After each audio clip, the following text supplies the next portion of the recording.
Hi, my name is Riccardo Michelucci. I'm a journalist and translator based in Florence, Italy. I'm quite Irish at heart, as I've been covering Irish culture and affairs for many media in the last few years. I used to come to Ireland before pandemic whenever I could, as I consider it to be my newfound land. And quoting the great Brendan Behan, I would say that the man who hates Ireland hates the human race. I started to work as a journalist many years ago in late 90s, working for an Italian radio station here in Florence. In recent years, I've been focusing more on the press.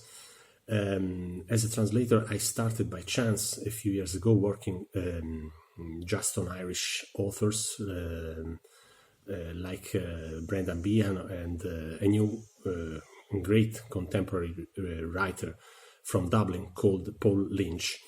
I also wrote a few books about Irish history. One is an essay about the Anglo-Irish conflict in an historical perspective in the last centuries, a kind of black book of the British in Ireland. And recently I translated and edited together with my friend Enrico Terrinoni, who's also a translator of Joyce. We worked at together at Bobby Sands' Prison Poems, an Italian edition, a new Italian edition. Well, I usually try to focus on the people, particularly ordinary people, as I do believe that that would be the right way to do journalism today. I believe that there is nothing more affordable to report on the real state of the world than observe and tell the stories about common people. I think I have a very curious anecdote to tell. A few years ago, when a book of poems by Michael D. Higgins, the Irish president, had just been translated into Italian, I had the opportunity to arrange an interview with him at the Aras in Dublin for my paper, the Daily National Avvenire.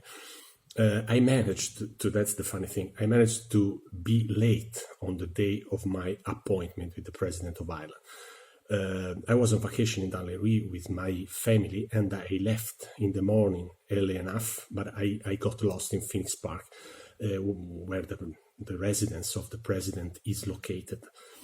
I found that in those gigantic area of parkland, there isn't a single road sign that helps the traveler reach the Aras. And so times passed by and my GPS stopped working and I took the wrong turn a couple of times. And then, thanks to the help of a jogger, I finally found the gate of entrance. The fact is that, unfortunately, when I passed through it, it was 11:15, and my appointment with the president was just at 11. So I was afraid that my being late would make that long-awaited interview vanish. Luckily, a guard opened the door of the building and told me that the president was waiting for me, but I will never forgive myself for that delay. For the future, one of my priorities is to come back to Ireland as soon as possible. I have also a new book coming out, is a collection of my articles and reports from and about Ireland.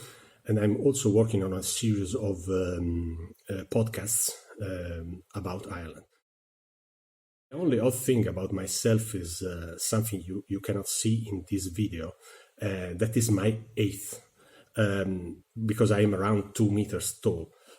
So if you see someone as tall in Dublin in the future, that could be me. Ciao.